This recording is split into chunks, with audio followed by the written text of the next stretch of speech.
Good evening. I'd like to call this to order this meeting of the Board of Education. Would you please stand and join me for Pledge of Allegiance?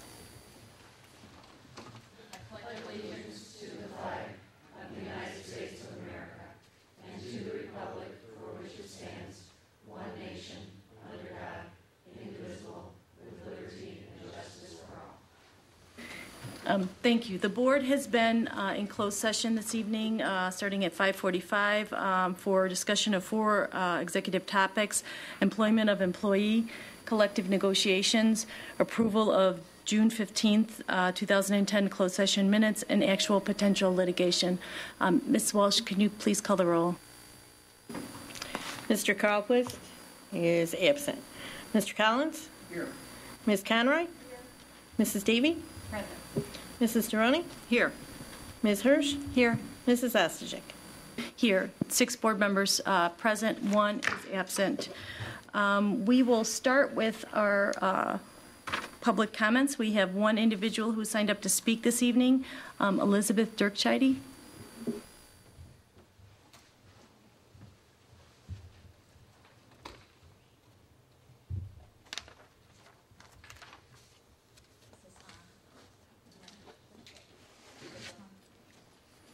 Hi, happy summer.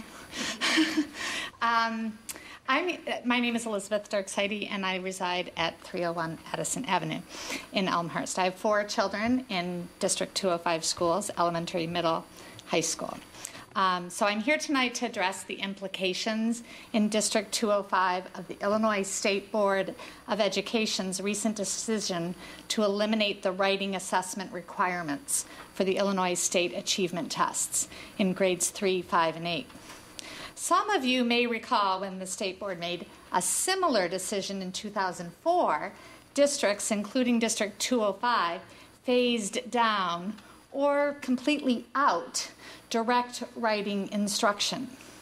Given the high number of instructional priorities for which superintendents, principals, and teachers were and are being held accountable, it was very easy to remove writing instruction, professional development, daily writing assignments, and formative writing assessments from the school day.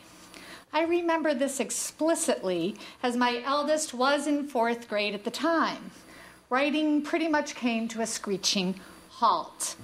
When the assessment came back in 2007, voila, writing instruction, professional development for teachers in every grade level, and daily practice writing were back.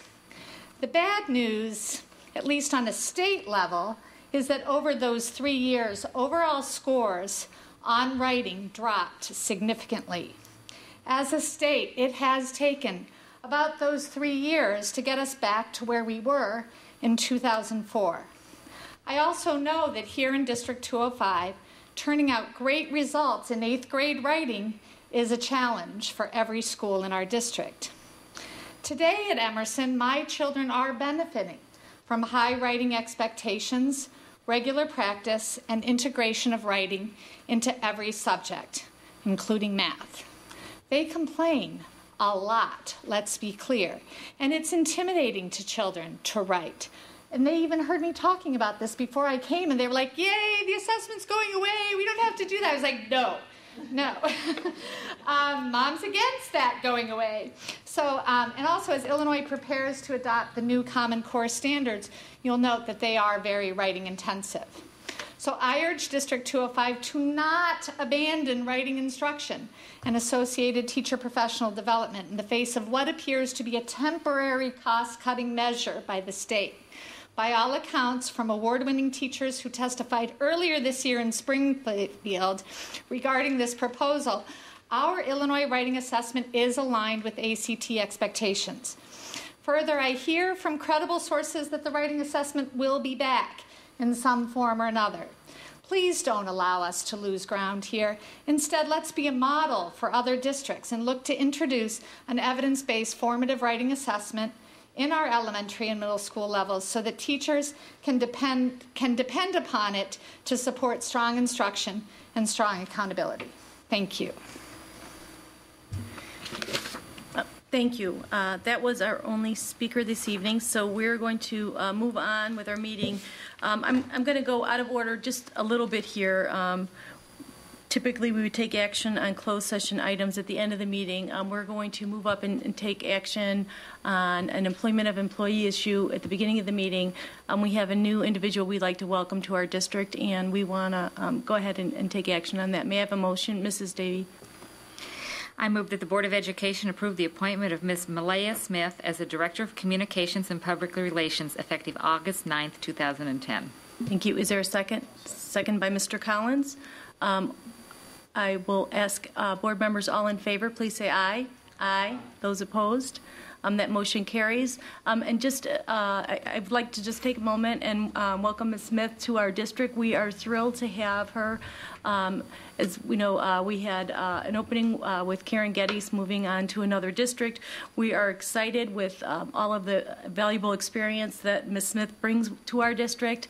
She has excellent experience both in community and public relations for school districts, and also prior to that in another life she also worked as a reporter. So we are excited that you're joining us and would very much like to welcome you. If you would like to say anything, you're welcome to. Otherwise you can just say thank you. We can see your skills on your feet at work here.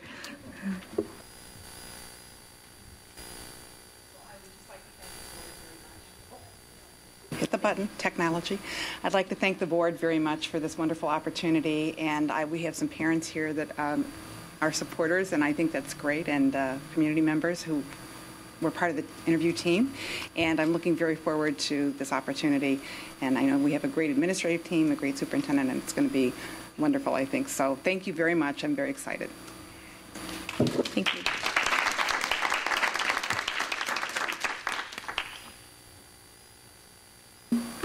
Okay, we're going to go ahead and move on to superintendent's communications. We're going to have an update on the fiscal year 2010 financial performance versus budget. Excuse me, Ms. Sasser, do you want to handle the other closed session items right now because it's all under employment of employee? Yeah, why don't we go ahead and do that? I move that the Board of Education approve the exempt support staff and the administrative contracts as recommended and presented to by the administration. Is there a second? Second by Ms. Hirsch. This is a financial vote, so we need to have a roll call. Ms. Walsh, can you please call the roll? Sorry, I guess I should ask, is there any board discussion? And with that, I am going to just make a couple of comments. What we're approving tonight is the administrative contracts and basically all of our principals, our assistant superintendents, and so forth. We're taking action on their additional contracts, and we are also taking action on our exempt employees who are not part of a contract. And so the salary information.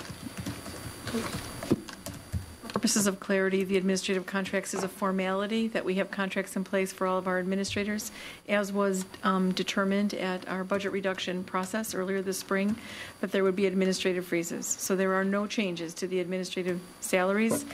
In addition, one of the other budget reductions was a reduction in the professional development benefit that was given to a variety of administrators, and that was reduced by half, and that is reflected in these updated, revised contracts. So I just wanted to make sure that that's clear, that the administrative contracts reflect a 0% increase from the prior year to the upcoming year.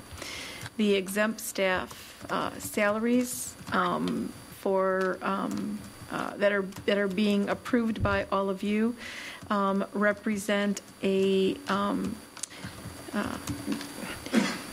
doesn't even represent a full 1% increase over the prior year's expenditures. It's actually less than a 1% increase. It's actually a minus 1.36%, 1.26% increase, and that level of reduction came as a result of some additional restructuring in the business office within the last few weeks, with a member of an accounts payable person in the business office taking a new position at York, and Pat restructuring, Ms. Masterton restructuring, and creating a half-time position.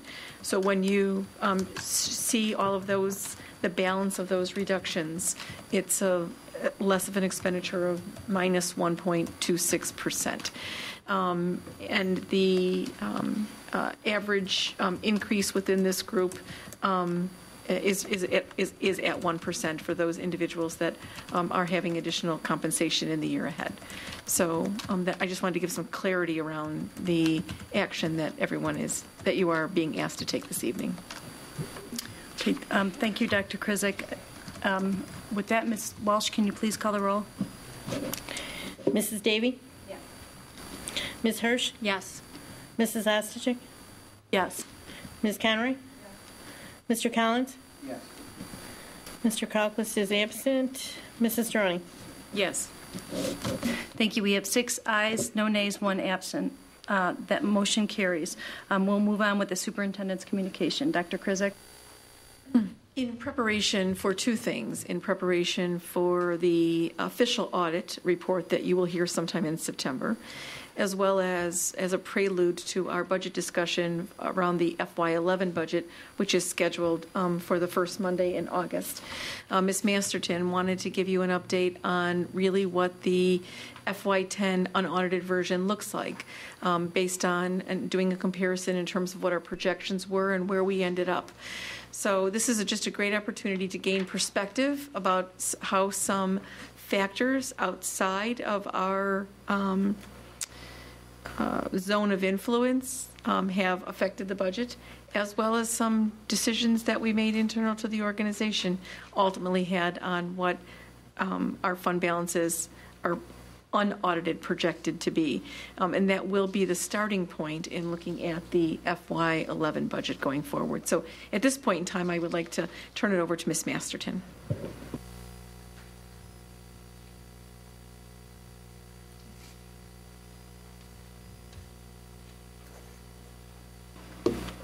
Thank you, Dr. Krizik. I'm going to start off quickly with reiterating that these are unaudited figures at this point, although we generally are very close to where we need to be. So there may be some slight differentiation, but for the most part, these are pretty close to where we need to be.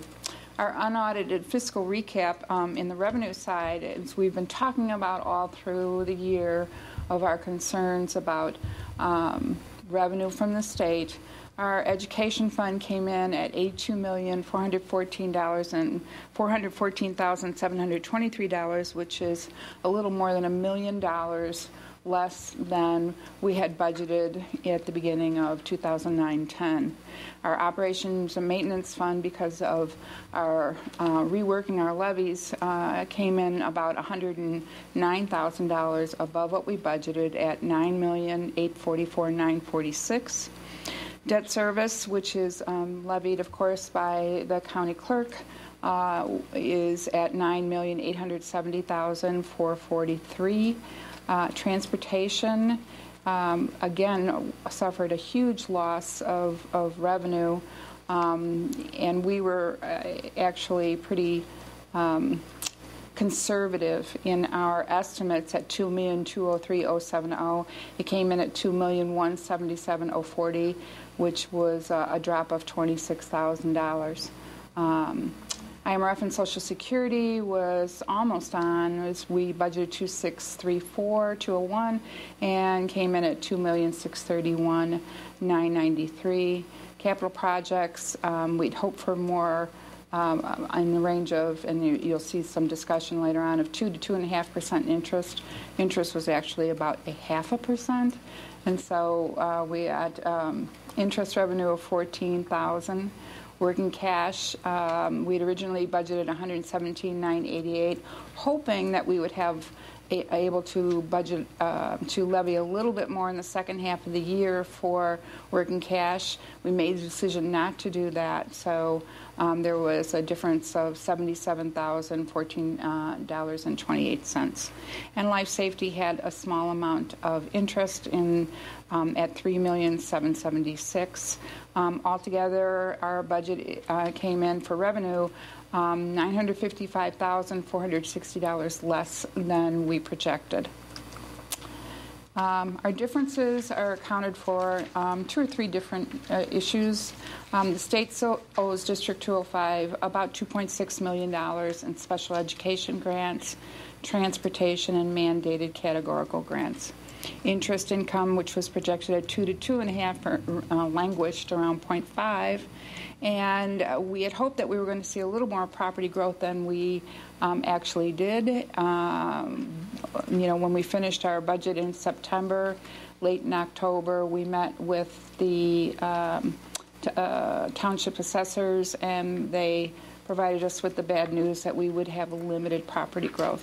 And so that reduced our amount of projected local taxes. On the expense side, we did have some additional expenditures that we hadn't planned on, mostly in the term of staff. Our education fund was above our budgeted amount by $953,245. Operations and maintenance came in below at $134,829, to the good, if you want to call it that, under budget. At debt service, $9,547,685, which was $824,366 less than projected, mostly because of some annual differences. In the fiscal years and when we made our payments. We have a number of payments that come due on July 1st or close to July 1st. Most of those are normally done in the fiscal year before. Some may have transferred in, they've been in July 2nd or 3rd. We thought they would be in the prior fiscal year and they weren't, or vice versa. So that's where that came in. Transportation, $2,632,556, which was over budget by $75,474. That specifically was because of special education transportation. And IMRF and Social Security came about $100,000 less than projected. Capital projects, we took advantage of a wonderful construction climate and came in $1.4 million below what was projected for our projects. That was a great boon to us and for our future when we're having to do some projects. Life safety also was $578,000 less than projected. All told, we have a total of $2,023,327 below what was expected. So we're at $239,380. Let's talk about some expenditure differences on our over budget expenditure items, our largest items. Hello. Our regular teacher subs, we did a lot of staff development this year. We did quite a lot of work this year in moving forward with RTI and other initiatives, and we had more than usual teacher absences, and as a result, and sports staff absences for that matter. So we were over budget by $278,000 on the teacher subs and $58,000 on sports staff subs. We had excess copying costs of $130,000. That would be, we have a certain amount of allotment on our leases for numbers of copies, and we went over on a lot of different areas in there. And we are taking steps this year to monitor our copying costs more effectively. Middle school reading materials, mistake in budgeting, accounted for $200,000 that was not budgeted, that was expended. Private school tuition, $368,542 more. And as you know, we don't really have any control over a lot of our special ed costs. What is needed for kids is what we do in terms of that.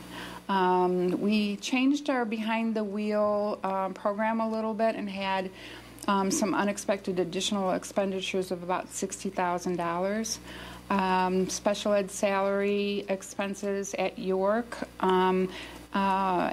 it was an additional $323,000. And other teacher salaries, which include stipends,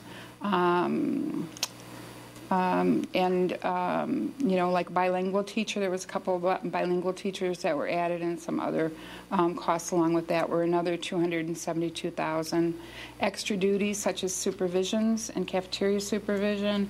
We get excited about the fact that we have some great teams out there who take us to, further than we ever expect that we're ever going to go in terms of competitions. But along with that means extra supervisory costs. And we had an additional $36,000 more than expected. And then we also had some additions in guidance, and it was an extra $116,000. Some of the larger items. That's not to say that some of these items obviously didn't have some offsetting costs by under expenditures and others, but these were the larger items as you look at our budget that were over on there.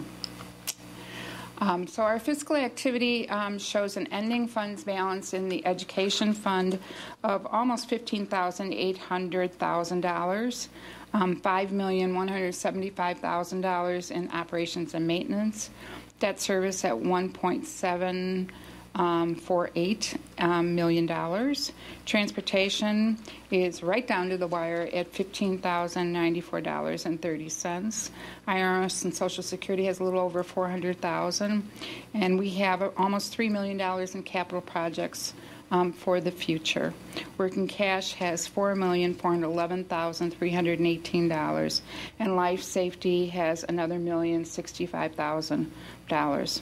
Altogether, we had a beginning fund balance of $38,819,163, revenue of $106,998,069, expenses of $114,239,380, and ending fund balance of $31,577,852. In the operating fund, we talked a little bit about, our issues with the over expenditures in the education fund and the under receipt of revenue. The education fund actually dropped by $107,000. Operations and maintenance did increase by $482,000. Debt service increased by $322,000. Transportation dropped by $455,000, due almost exclusively to the lack of money that was sent from the state for transportation, which is a big part of the way we fund transportation. IMRF and Social Security, as planned, and we had planned on that, dropped $124,000.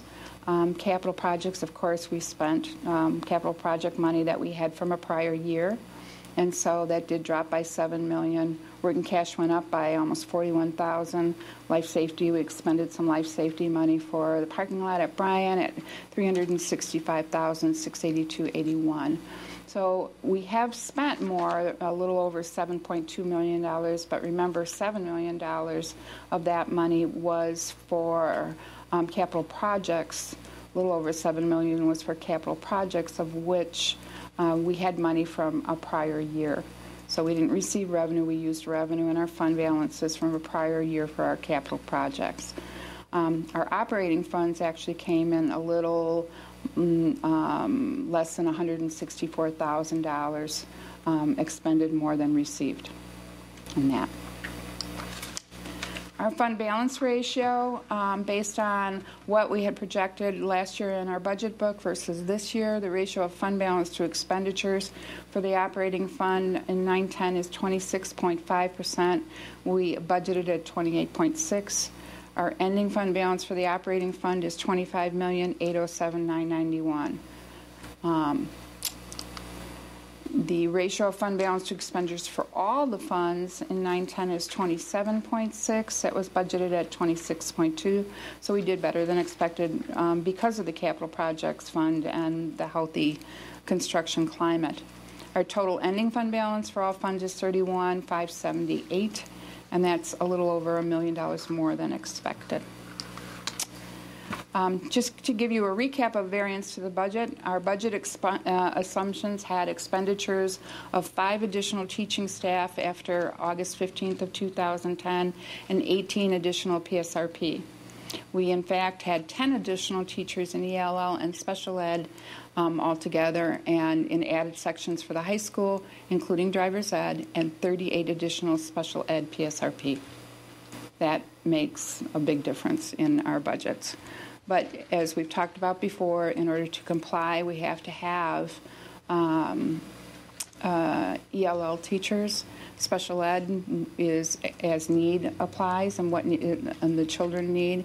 The added sections for the high school are necessary in order to keep their class sizes at a viable amount. And driver's ed, as we talked about, we did some restructuring in there. So, and that made a change. Our budget assumptions had state revenue budgeted at $8,295,798, and as we talked about, we received $6,473,459. We are actually owed $2.6 million, a little over that. Our difference is 1.8. We were pretty conservative in our budget, even though the state said they were going to give us a little bit more than that, more like 7.2. We didn't trust that and thought $800,000 is perhaps a good mark to say that's not what we're going to be receiving. And in fact, we didn't receive $2.6 million. So it wasn't a good year, that. We assumed our local EAB new growth would be at 2%. And as you know, new growth was at 0.75%. Makes a very large difference to the amount of taxes that we're going to be receiving. And I will be happy to take any questions you might have.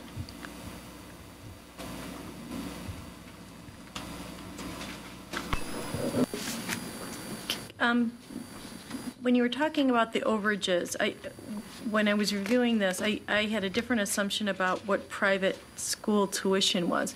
Can you just review again what does that line item relate to, and what would be the main drivers that would cause it to be so far over? That item is solely for special education, private facility costs. Those are for children who need a more restrictive environment than what and a more intense educational experience than what we can provide at our special ed classrooms. And so that line item accounts for our students who need more intense types of therapy and more intense kind of an educational experience. Okay. Peggy, I can tell you that the tuition for the outside placements, the private placements, has increased dramatically over the last year, some of them increasing up to 25%. A lot of the students who are in the private programs are the students who have significant behavior issues and cannot be educated. Most of them are coming out of York, and the other area is autism. We're not able to meet the severe emotional needs of some of our students who are on the autism spectrum.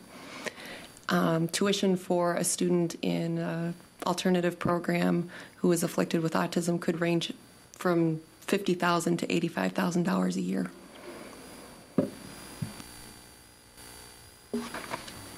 And then as we're moving into our fiscal year 2011 budget, we've got a hanging receivable here of $2.6 million. What is realistic to assume will come in from that? To be perfectly honest, I'm not budgeting for anything to come in. I'm sure that we'll get something. I can't imagine that we won't get something. But at the end of last year, we were promised that we would get all our fourth quarter categoricals out of a special fund. We missed payment 2, they missed payment 3, but they promised us payment 4. And that was supposed to be before the end of the year. They gave half of payment 4. In other words, some were fully funded payments 4, and then others, in particular special education, was not funded for the fourth payment. So the state, frankly, is in really a bad state. And although they have talked about, here's what we're allotting for budget, there is already talk about not only not being able to fund what they're saying, but also that there's a possibility that general state aid will be prorated, which in my 30 years of school business, I don't ever remember general state aid being prorated. So I'm not putting my hopes into that at all. I don't think it's going to come if we're going to get anything. First of all, the legislators changed the rule. Normally we would have 60 days in which we would receive this money. The state is required to pay its bills within 60 days, or entities then have the right to sue the state for non-payment. Unfortunately, we're a state entity, so we can't sue the state because it would be suing ourselves, or so the lawyers tell us. So we can't do that, but the legislators actually passed a law last year that said, or actually earlier this year, that moved that 60 days up to December 1st. So they have until December 1st to send us that money. So last year we received $900,000 on July 1st. This year received nothing so far. Nothing. So my feeling is that we may see some trickling in late in 2010, very late into 2010. But I also feel that if we get that, that also means that probably we won't get second, third, and fourth payments for 2010-11. So we continue to fall farther and farther and farther behind in our funding. So as we're working with our budgets, we're being pretty conservative in saying that we just don't think we're going to get them. And that. Mrs. Davy. Thank you, Ms. Masterton. I think I agree that we need to be very conservative and assume we're not getting anything, because it's going to be robbing Peter to pay Paul, because if we get something later in the year, they'll just cut back on something else. So I think you are doing the prudent thing by not budgeting anything, and I think that we're going to have a stark reality when we have our budget workshop August 2nd and start looking at some of the revenue that you are projecting, or lack thereof, I should say, because I think there are several areas which you are correctly, ratcheting it back.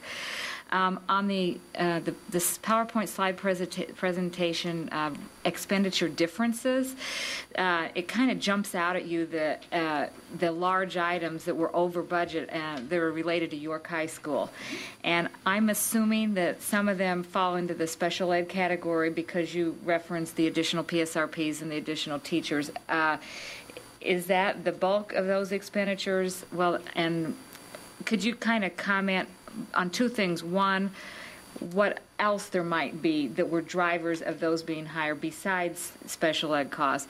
And two, what is the process for any given school to go over budget and working with the administration in approval of expenditures over budget? The York expenditures are all in the sense of additional sections that were needed in order to not go over class size, or special ed, or ELL. We did approve a little later a guidance person, and that accounts for some of the guidance costs that went in. But all, were costs that were very necessary and needed in terms of moving forward. This district has traditionally not looked at the budget when it comes to salaries in terms of what is our core classrooms and what is special ed, which we obviously have difficulty looking at that because it's IEP driven. But in terms of any of the needs that we have instructionally, we have not necessarily looked at it and said, well, we don't have any budget, but we're going to go over class size. As you know, in the past, we've often had times where we've had growth, which necessitates that we add another teacher. We may have many different grade levels in the high school, in the middle school, in the elementary school, or on the cusp of a change where they all come at the same time, late in August, early in September. And we did get a flux of, particularly at York High School, enrollments that came in very late in the year, and we saw them all coming into the district office all in August. It was a pretty busy time.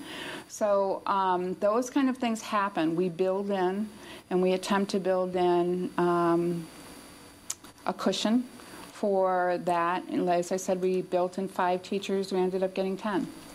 We built in, a certain amount of PSRP. And when I say PSRP, I'm not talking about secretaries. We didn't hire any more secretaries. We didn't hire any more clerks.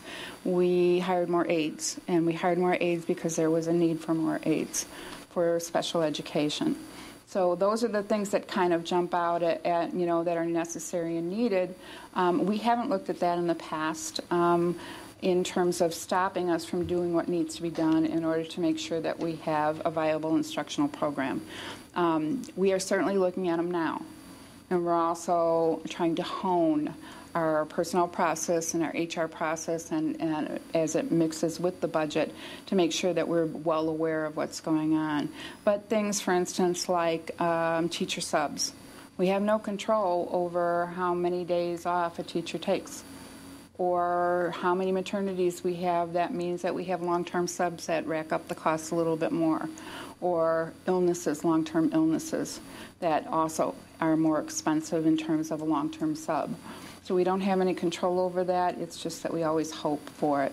And normally, I'll be honest and tell you that normally when we're a little more, shall we say, flush, I put a bigger cushion in. I think we had this discussion last year in which we actually came in with a budget that was more in the line of 25% fund balances. And we were asked to go back and look on a very short-term basis and make some, cuts. Well, what we did was we took out our cushion. That was the best, really, that we could do, is make some adjustments here and there and take out our cushion. But without having the more thoughtful approach that we took this year in looking at the cuts, and without having that input from the board, without having that input from our community, from our teachers and everything else, it's a harder process to follow through on because we're making short-term cuts in a very short amount of time. And that's not an excuse. It's just simply this is, the way that things are. I believe that this year we're instituting a lot more steps to try to keep everyone within that. And certainly all of our administrators and our teachers and our PSRP and our exempt staff are well aware of the budget crisis that we're under. Ms. Hirsch? I just had one question, and that's, I know it's still early in the summer in terms of projecting enrollment, but given the online registration process that we have shifted to in the last 2 years, what would your estimate? I'm looking at last year we were at 1.2% increase. The 2 years before that we were at 2% increase in terms of overall enrollment. If you had to make a guess, do you think that we're going to have one of those lower years, higher years? Do you have a feel for where we're going to be in terms of the enrollment? I don't have the revised CASARTA projections in front of me, and so that we can follow up on that question, Mrs. Hirsch. But the impact that we have in enrollment is when it affects individual schools. So right now, our kindergarten registrations, as we ended the year, are still pretty much on course. There might be one flip of adding maybe an additional section at Hawthorne, possibly. But where we ended the year in terms of our FTE positions for kindergarten, we're still at that same point now. We have a few classrooms, and I'll speak to the elementary for a second. We have a few classrooms that could be on the verge of flipping over to adding an additional section. But we're taking the conservative approach. We're waiting until the beginning of August, and then we're going to verify all of the existing enrollments before we make those decisions and not base it on what we thought our projected enrollment or what we was at the end of the year. Our online registrations are not at 100% at this point in time. So we can't, with high degrees of certainty, make some program expansion changes. What we did do was there was enough of some transition of students moving out at the end of the year where we decreased a section. So, for example, it was 5th grade, I believe, at Emerson that did not have enough students for the number of sections. And so before and Mrs. Greger was proactive on that and is not anticipating that that's potentially going to be a change because so many students either moved out and so we made some changes. So we have a little bit of a buffer in terms of what we thought our, FTEs were as it relates to the There's another potential for just some organizational restructuring changes at both the middle schools and high schools. There's an opportunity for needing less FTE, which gives, I'll say, Ms. Masterton a little bit of a cushion, so to speak, to work on for the things that are not to be predicted. I do want to say that the additional expenditures, maybe relegated to special education last year at York, are going to be reversed in the upcoming year because they have restructured how we schedule classes. There were a significant number of co-taught classes. I'm looking to Mrs. Schnorr, and I don't know if Ms. Smith's still here in the room, but there were a significant number of co-taught classes. They've taken a critical look at that and restructured that, and as a result of changing that, that will reduce what those increased expenses were, particularly with regards to that. So there had been some evaluation in terms of how to continue to serve kids optimally, but utilizing resources differently. So we'll definitely see a change there for the positive. So those are just some of the pieces. But we can, give you an update again about what the revised CASARTA projections are and where we may or may not be on target. I do know that when the high school shared what their high school registration was, I think they were seeing that they have an increase over the prior year in their incoming freshman class of students coming new into the district, not just the graduating class. But also, Ms. Masterton has attempted to be proactive, and the high school is working on this. We did use the company that we use for residency checks to do a sweep on all incoming ninth grade students. We identified a little over 100 students where there was a discrepancy in what the system said where they may be living and what information we have. So we are asking those families to re-demonstrate proof of residency. It is possible that in that sweep, that in that proof of residency piece, that not all 100 and something students may be actual residents. So that may change some things in the year ahead as well. So we're trying to be as proactive as possible in either waiting to make decisions before we add additional sections. 2 is taking a more critical look at the residency piece. And then once we see the outcome of this residency piece, to revisit procedurally whether or not we want to just mandatorily, we've talked about this before, from a procedural standpoint, mandatorily identify key grades, transitional grades, where we ask families to reprove residency. And those are potentially moving between 5th and 6th and between 8th and 9th. Some of our neighboring school districts have families prove residency on an annual basis every year. That's their system. They have it in place, and they put a process and procedure in place, and that works for them. That is probably one of their proactive ways of communicating to their entire community that they take residency seriously, and it isn't just a random piece. So I do think that even though the anticipated FY11 budget is going to look a little tight, we probably have some inherent flexibility for some unanticipated expenditures as it relates to the need for personnel.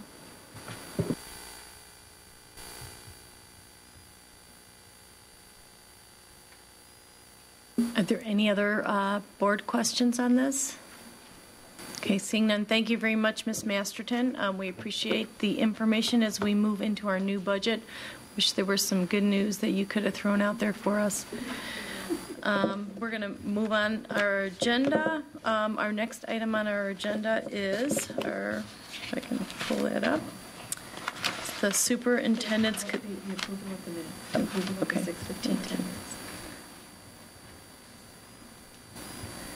We have approval of the June 15th, 2010 Board of Education minutes. Are there any changes or corrections to the minutes as presented? Seeing none, those will be approved as presented. Our next item is the superintendent's consent agenda. Are there any items any board members would like removed from the consent agenda for discussion? Ms. Hirsch? Items H and I, please.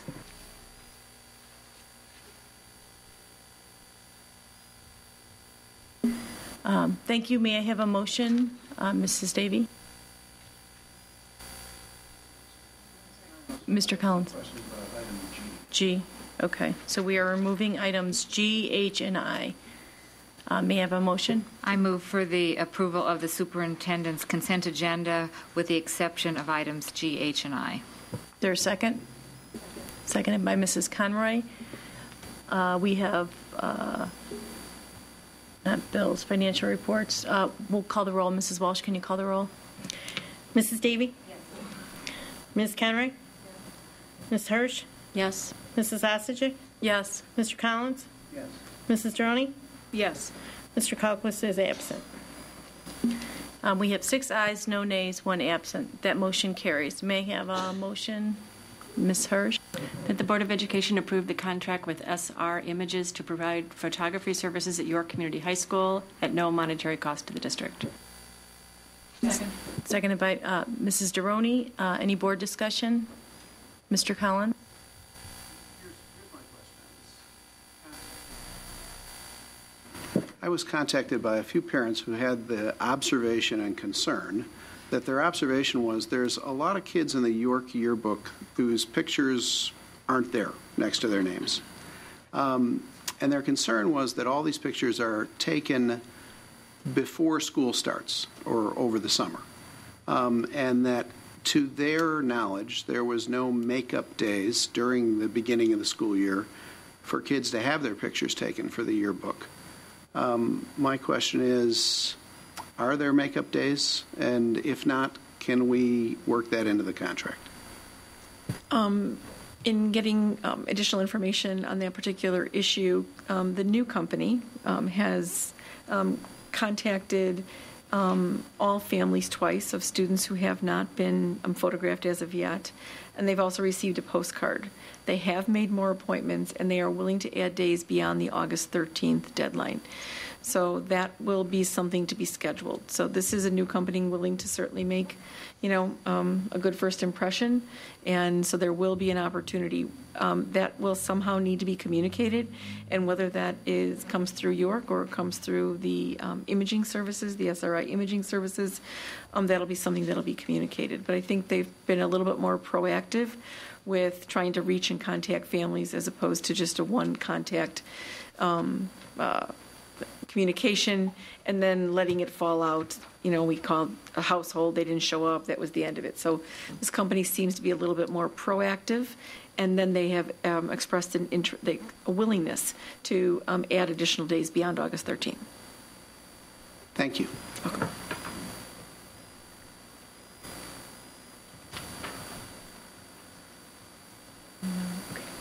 This is a non-monetary, so we can have a voice vote.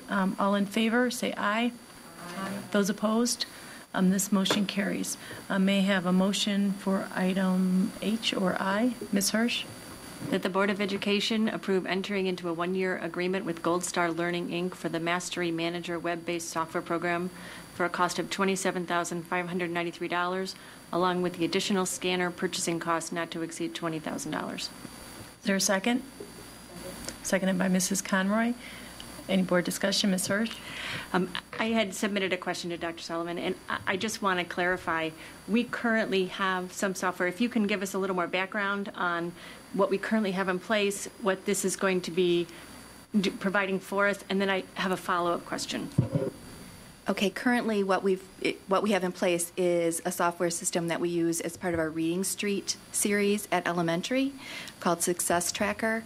And what that does is give us information about the unit tests that students take. It's an online kind of version. We've had this system for the last 2 years since Reading Street was adopted. We've had some consistent concerns from teachers and from our literacy coordinator, Charlotte Kula, about the quality of some of those assessments. We have some unit tests where we see questions that are just not accurate. And we've been trying to work with Pearson about changing that so that we can fix that, but they've not done that to our satisfaction. So in other words, we've got this online system that will not let us make any revisions to those test items, and it's become quite a source of frustration for our teachers, as well as Charlotte, who spends a lot of time on the phone with the rep from Pearson.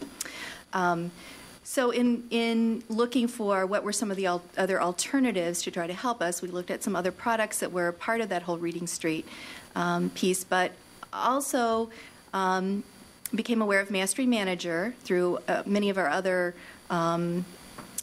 looks at what some of the higher performing districts were doing in terms of common assessments, teacher-made and or commercially available assessments, and what they were doing with that data, and found that we could get this piece of software essentially for what will annually be less than what we're spending just for elementary K, or first grade through fifth grade, and make it available to the entire district.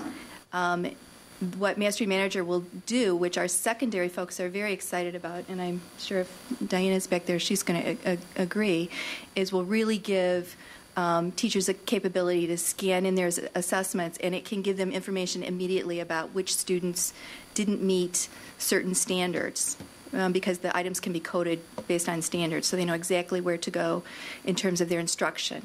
The other piece that I was very excited about was they have a practice ACT module that is about a third of the cost of what going out to an outside vendor or to ACT to do, which we've had discussions about wanting to put in a practice ACT at York for our sophomores.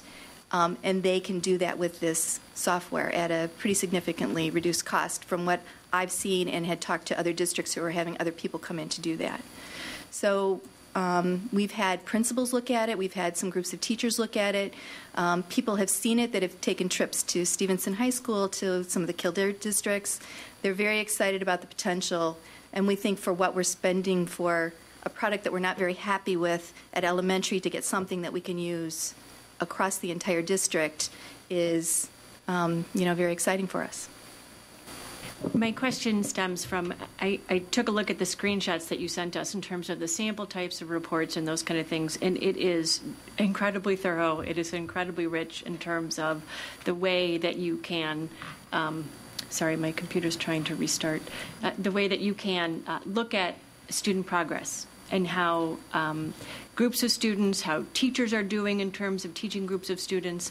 It's a very rich tool, and I'm happy to see that we can, for less dollars, get a stronger tool that is going to be able to be used across their entire student body. The only concern that I have is it looks fairly significant in terms of the way that you can look at data and what the additional costs of professional development and retraining for our elementary literacy teachers, as well as the rest of the teacher body that we have, and what our goals are for having all of our teachers use it. Can you help us understand what your thoughts are on how we would implement this, at what levels, and how fast, and what types of professional development we have available? We really started some of these conversations first with our leaders, our administrators. This last year, we spent the whole year with Dr. Jack Hinchelong on classroom, assessment for learning, which is what this is all based on. We also are bringing him back to do teams from each of the schools to do some data team work. This also falls it fits right in with what we're talking with our RTI teams in terms of looking at data. It will give us another piece of data. So I feel like it's the perfect time. We have some teams who had already been looking at, can we write the foundation to get some software that will do some of this for us? So we have some people really, I think, interested and ready. I think there's some teams at York that would be dying to have those conversations and to have a tool that will do some of this.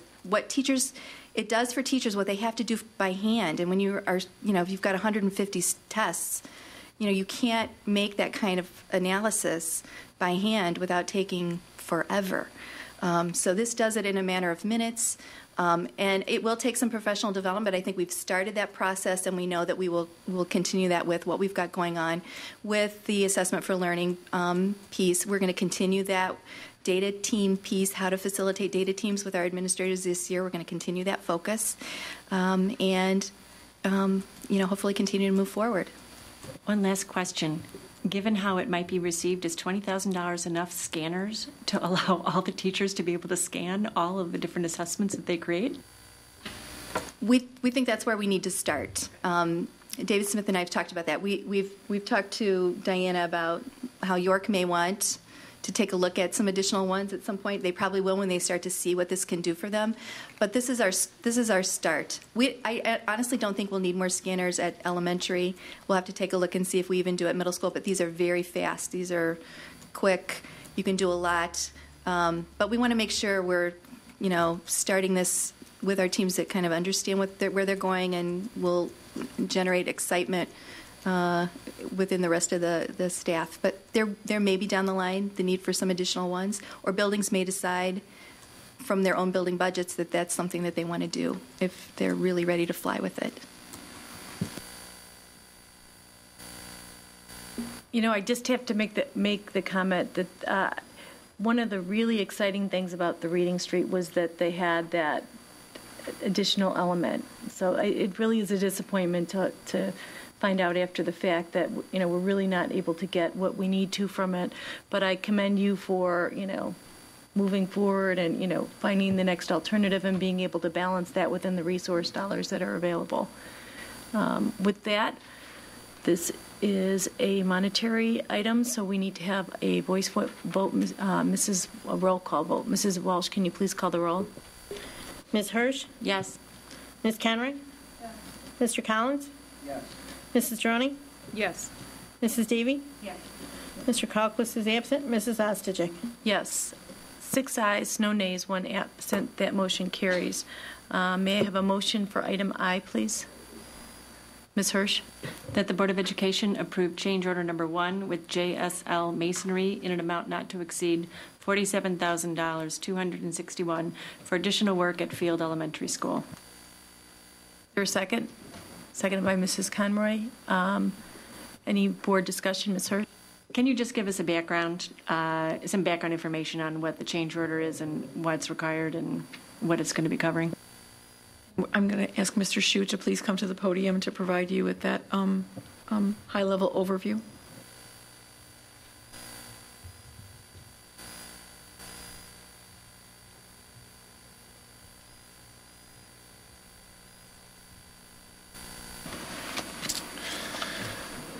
The change order on the project at Field revolves around the west elevation of the building. For just a little bit of quick background, unfortunately, we're tuck pointing this area for the 3rd time in really about 6 or 7 years. There was a large tuck pointing project at Field School shortly before I took over my current position. We continued to have leaking in some of the classrooms on the west side of the building, 2nd floor, when we got driving rains from the west.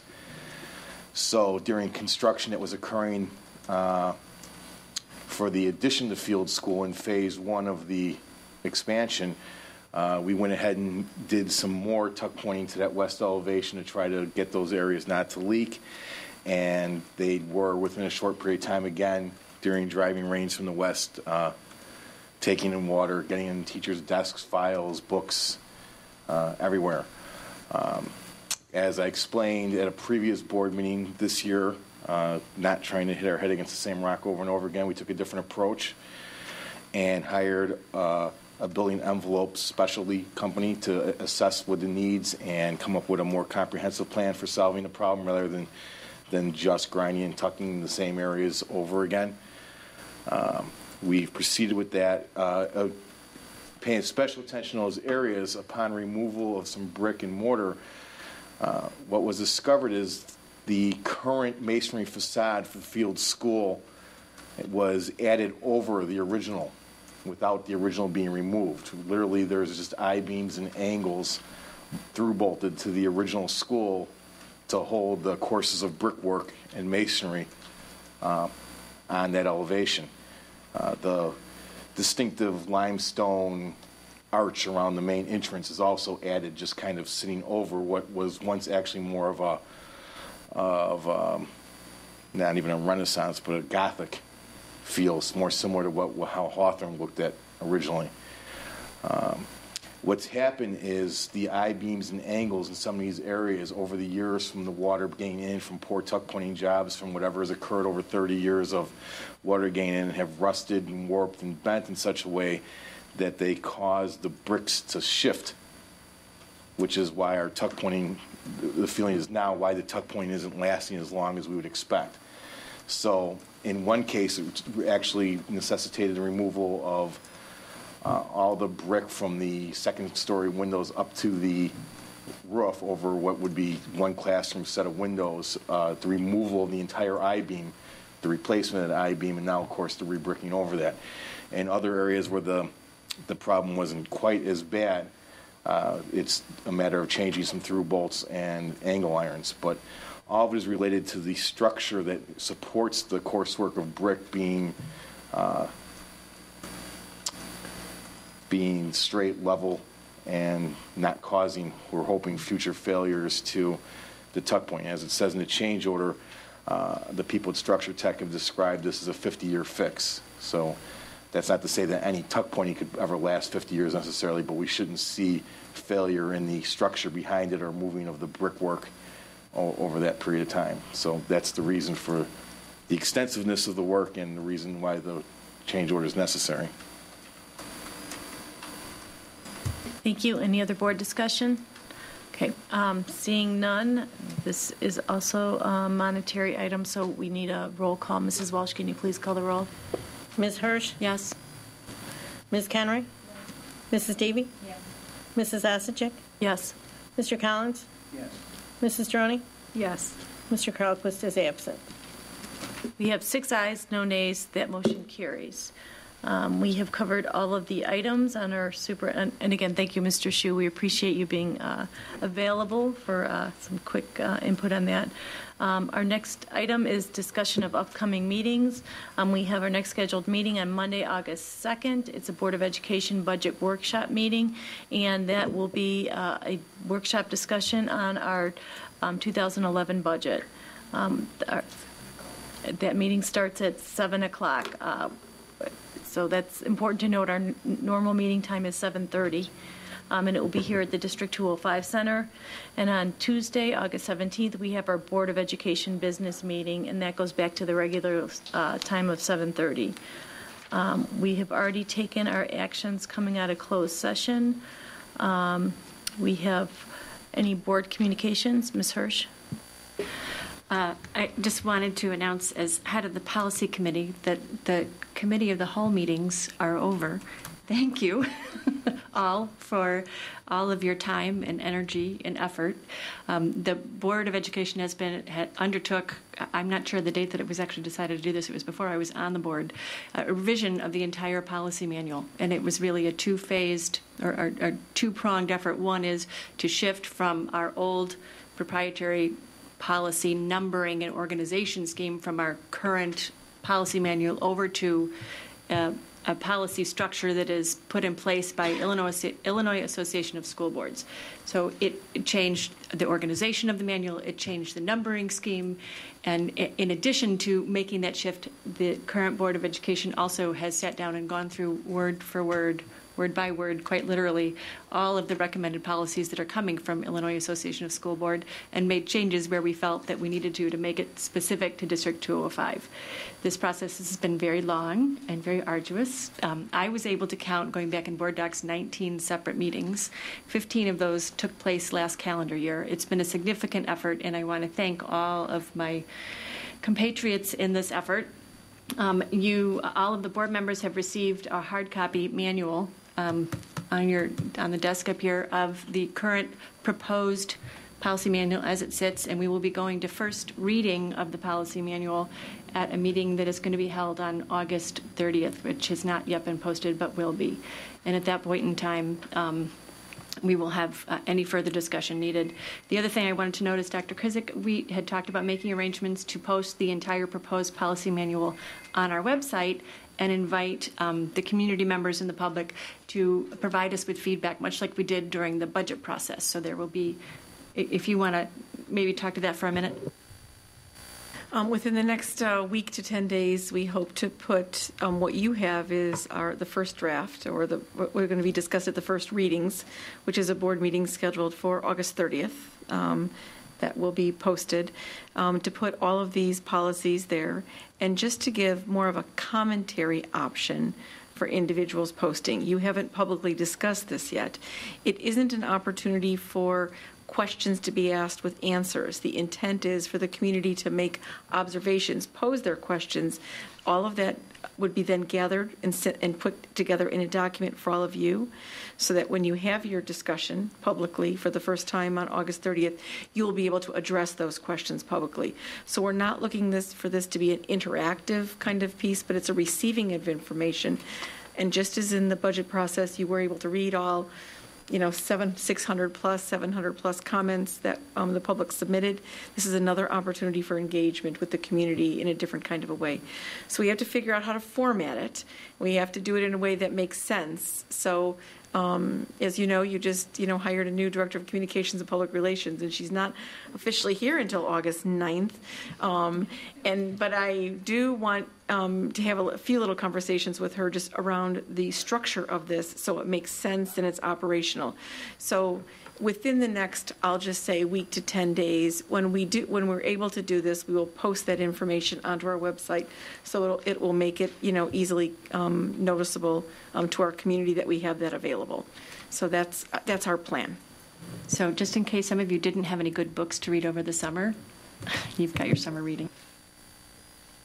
I would just like to thank you for the tremendous work you've done, Ms. Hirsch, on this over the summer. I know you spent, beyond our 19 meetings, a ton of hours with our consultant who was helping navigate us through this in preparation for the meeting. So I can't imagine how many meetings we would have had if we had to really work through all that in the meeting. So thank you for your leadership on that, and to our policy committee for the extra time you've put in, and also Dr. Krizik into the cabinet, because you guys were there for those meetings too. So we appreciate the input that you've given us and in helping us make these policies the best they can be for the district. Are there any other board communications? Okay, seeing none, I'm going to ask if I can have a motion to return to closed session. I move that we return to closed session for the purpose of employment of employee. Is there a second? Second. Second by Ms. Hirsch. All in favor?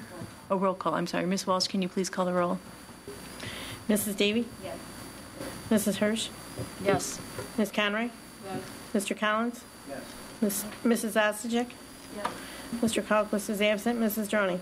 Yes. We have 6 ayes, no nays, 1 absent. And just a general comment, we're going just to continue a discussion. There are no action items that will be coming out of this closed session. So thank you all for attending live or on those who are watching it at home on TV, and we look forward to seeing you on August 2nd. May I have